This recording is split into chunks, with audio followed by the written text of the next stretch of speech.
Pre-made meals? That's not how you take care of your husband, my mother-in-law scoffed. Poor Easton is still growing, and this is the kind of neglect he faces. Women raised by single mothers are all the same, lazy and irresponsible. I was tending to my own mother when she said those cruel words, and before I could respond, my husband sighed and added, "She's right. You haven't even sent my shirt to the dry cleaners and you're slacking off on housework." I clenched my fists, my voice trembling. I can't just abandon my mother when she needs me. There's no one else to care for her. My husband let out a bitter laugh. Then just leave the dying old woman alone. His words hit me like a slap. Furious, I snapped, "How can you say something so heartless? She's my family. We should be supporting each other. And you should be helping around the house too." My mother-in-law sneered down at me. Support each other?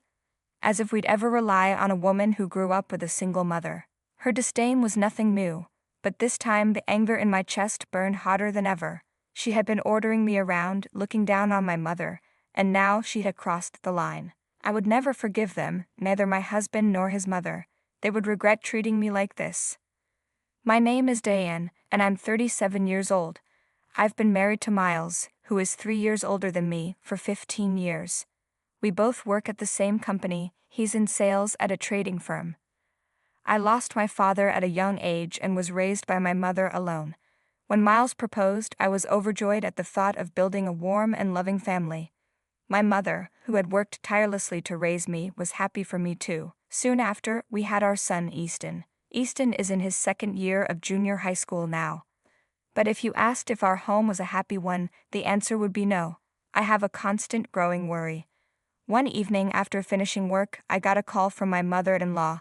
My stomach dropped. I already knew it wouldn't be anything good. "Hello? Is something wrong?" I asked. "Oh, Diane, go shopping for me right now," she demanded. I sighed. "I just got off work, and I have things to do." "Just do it. I need 5 boxes of Godiva chocolates." "Got it?" she snapped.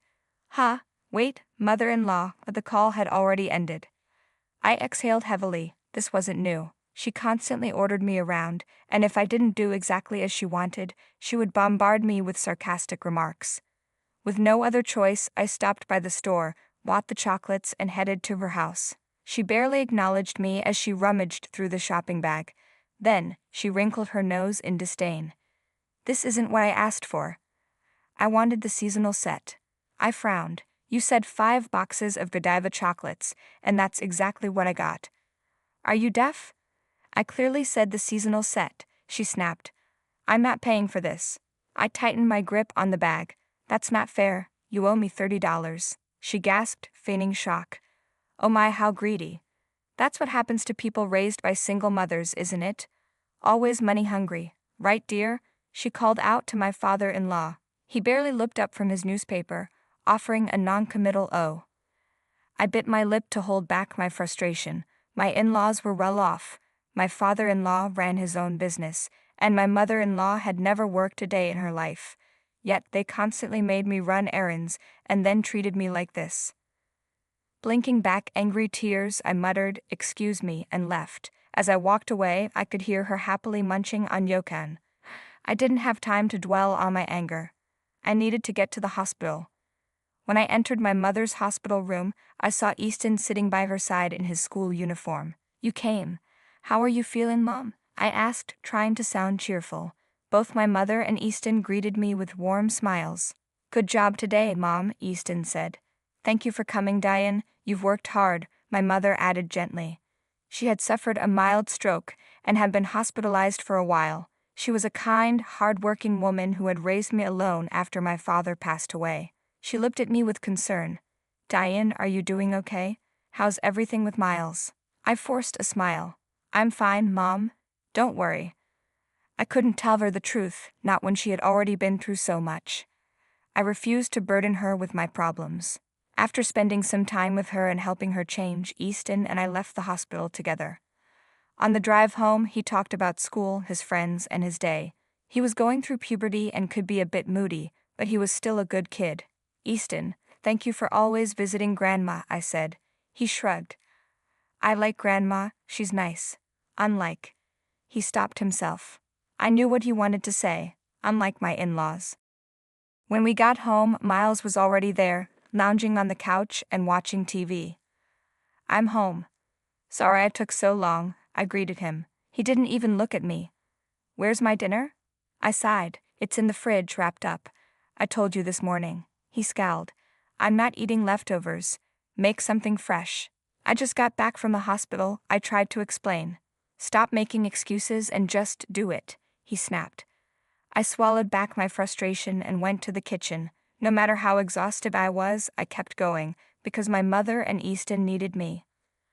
Then, one day, I got a phone call from the hospital. My mother had suffered another stroke. The doctors did their best, but the outcome was grim. She survived, but she was left severely disabled, unable to move or speak. From then on, I became her primary caregiver. I visited her every day, tending to her needs before and after work. My company was understanding, allowing me to adjust my schedule, but my responsibilities at home suffered. And my husband made sure to remind me of it. One night after returning from the hospital, I walked in to find my mother-in-law sitting in my living room. Miles was already home, eating food she had brought. "Oh, the madam of the house finally arrives," she said mockingly. "I'm sorry, I was visiting my mother. What brings you here?" I asked, already exhausted. "Ha, visiting again?" she scoffed. "Miles said there was no dinner, so I brought something." I frowned. "I told you there was food in the fridge. Make-ahead meals. That's not proper food for a husband. And poor Easton. This is what happens when a woman is raised by a single mother. She grows up to be lazy and neglectful." "My mother is right," Miles chimed in. "You haven't even sent my shirts to the cleaners and you're slacking off on housework." He turned to me with a glare. "If this happens again, I won't forgive you." My fists clenched, but I didn't say a word. I wanted to fight back, but I had no strength left.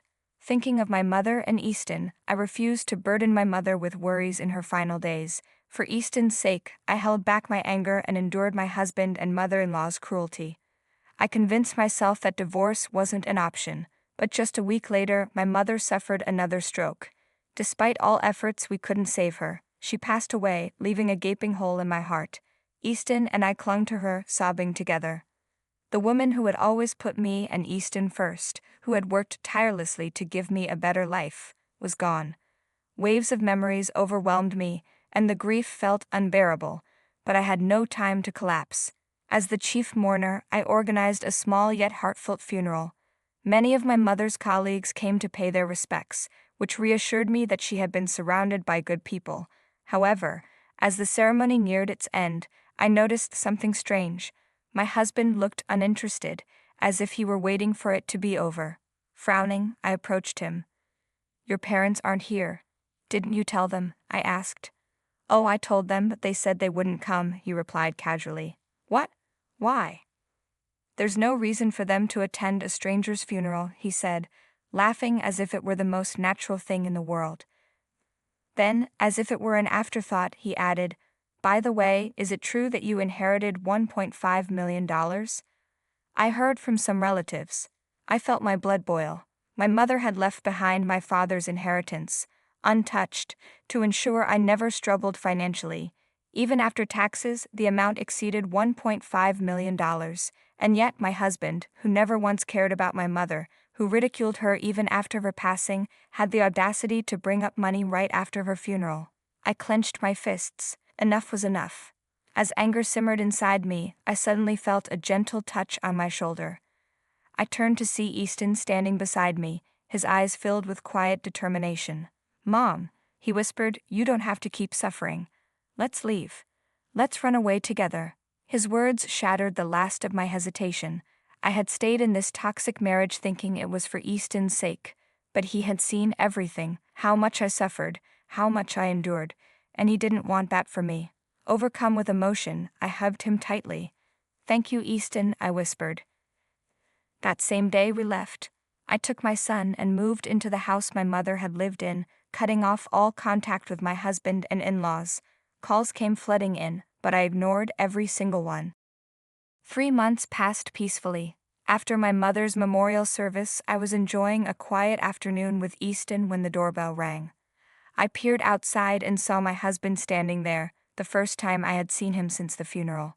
"What do you want?" I asked coldly after opening the door. "Oh, Diane, it's been a while," he said with an unsettling smile. "I've been so lonely. Easton is here too, right?" His tone sent a shiver down my spine. "Just get to the point," I demanded. His fake smile faltered and he sighed dramatically. "Actually, Mom is in the hospital. She has cancer." I remained silent, waiting for the inevitable. "The thing is," he continued, "we don't have enough money for her treatment. You got a huge inheritance, right? Can you help out? Even $100,000 would be a big help. No, $500,000 would be even better." I crossed my arms. "Why would you need my help? Your family was always wealthier than mine." He scratched the back of his head, clearly uncomfortable. "Well, Dad's business is failing. He's in debt. We're struggling with repayments, and now we can't afford Mom's treatment. Please, Diane, we're family. Help us." I let out a bitter laugh. "Oh, I see. And when my mother was dying, you told me to just leave her alone. Why should I care about your mother's condition now?" His face twisted with rage. "How could you say something so heartless? You're a demon." I tilted my head. "Oh? I was just repeating your own words. You don't like hearing them?" I leaned closer. "Listen carefully. I'm never coming back to your family." His anger turned to shock. "What do you mean? You're my wife. What kind of nonsense is this? We're not a family anymore." I pulled out a stack of papers and handed them to him. "Sign these." His eyes widened. "Divorce papers? Are you serious?" "Completely. And I'm also demanding child support and compensation for years of mistreatment. My lawyer is already handling it." "A lawyer? Are you insane? You want to raise Easton alone?" At that moment, Easton stepped forward. His father's face lit up. "Easton, your mother is being ridiculous. Tell her you don't want your parents to split up. You don't want to grow up in a single-parent household, do you?" Easton stared at him coldly. "Did you ever do anything for me as a father?" "Ha!" My husband blinked in confusion. "Even when you were home, you never cared about Mom or me. You only complained and made Mom do everything. And your mother? All she ever did was insult Mom and Grandma. I don't consider either of you family. Mom is all I need." My husband turned red with fury. "You ungrateful brat. I raised you." "No, you didn't," Easton interrupted firmly. "And if this goes to court, I'll testify against you. You little—" My husband lunged forward, but I immediately stepped between them, shielding Easton. With unwavering resolve, I glared at my husband. "Enough. From now on, communicate through my lawyer. Don't contact us again." I pressed my lawyer's business card into his hand and slammed the door shut. Outside, he banged on the door, yelling for me to open up, but I ignored him. Eventually, his voice faded, and he left. After that day, I blocked all contact from my husband and in-laws. The calls slowly stopped coming.